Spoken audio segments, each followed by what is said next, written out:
ஜவ்வரிசி பாயாசம் சீக்கிரமே கெட்டியாகாமல் இருக்கவும் அதே நேரம் சூப்பராக க்ரீமியாக டேஸ்டான ஒரு ரெசிபி தாங்க இன்றைக்கி நம்ம பார்க்க போகிறோம்.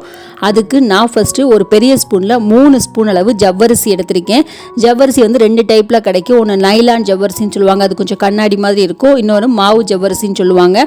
நான் இன்றைக்கி பெரிய ஜவ்வரிசியான மாவு ஜவ்வரிசி தான் எடுத்திருக்கேன். இதை ஃபஸ்ட்டு தண்ணி ஊற்றி நம்ம நல்லா கழுவி எடுத்துக்கலாம். கழுவிட்டு நான் திரும்பவும் நல்ல தண்ணி ஊற்றி ஒரு அரை மணி நேரம் இதை வந்து அப்படியே ஊற வச்சிடலாங்க. இது பாட்டுக்கு ஊறிக்கிட்டு இருக்கட்டும், நம்மளுக்கு சீக்கிரமே வெந்துடும்.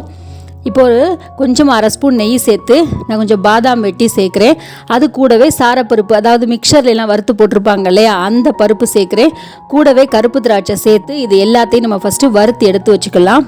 இது கூடவே நான் வந்து ஒரு 2 ஸ்பூன் அளவு இன்னைக்கு சேமியா சேர்க்குறேன். சேமியாவையும் அதே நெய்யிலே வறுத்துக்கலாம். வறுத்துட்டு இன்னைக்கு குக்கரில் நான் வந்து ஒரு 1/2 லிட்டர் அளவு வந்து தண்ணி சேர்க்குறேன். அது கூடவே 1 டம்ளர் அளவு பால் சேர்க்குறேன். அதாவது காஃபிக்கெல்லாம் யூஸ் பண்ணுற பால் தான் சேர்த்துருக்கேன். இப்போது இதெல்லாம் நம்மளுக்கு நல்லா கொதிக்கட்டும். பால் தண்ணி எல்லாம் கொதிச்சு வந்ததுக்கப்புறம் நம்ம ஊற வச்சோம் இல்லையா ஜவ்வரிசி, அந்த ஜவ்வரிசியை சேர்த்து நல்லா கிண்டி வேக விட்டுருங்க. நான் இன்னைக்கு குக்கரில் மூடியெல்லாம் போடலை, சும்மாவே தான் ஓப்பனில் தான் வச்சுருக்கேன் குக்கரில். இப்போ நம்மளுக்கு ஜவ்வரிசி நல்லா வெந்ததுக்கப்புறம் நம்ம வறுத்து எடுத்தோம் இல்லையா சேமியா, அந்த சேமியாவையும் நம்ம வந்து குக்கரில் சேர்த்துடலாம் பாலோடையே. இப்போ நம்மளுக்கு வந்து சேமியாவும் கொஞ்சம் சேர்ந்து வேகணும். வெந்து வரையில் நம்மளுக்கு வந்து திக்காயிரும் அந்த பால். இப்போ பாருங்கள், சேமியாவும் வெந்துருச்சு.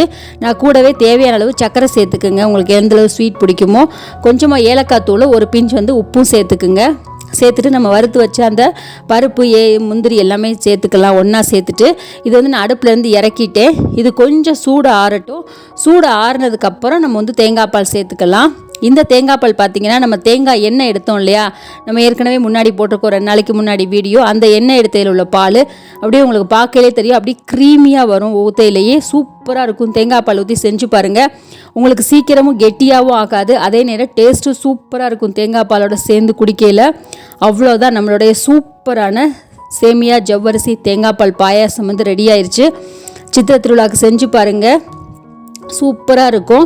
நாளைக்கு வரக்கூடிய சித்திரை 1க்கு கூட நீங்கள் ட்ரை பண்ணுங்கள். அட்டகாசமாக இருக்கும். அவ்வளோ டேஸ்ட்டாக க்ரீமியாக சாப்பிடையிலே அவ்வளோ ஒரு நல்லாயிருக்கும். கண்டிப்பாக ட்ரை பண்ணி பார்த்துட்டு எப்படி இருக்குன்னு சொல்லுங்கள்.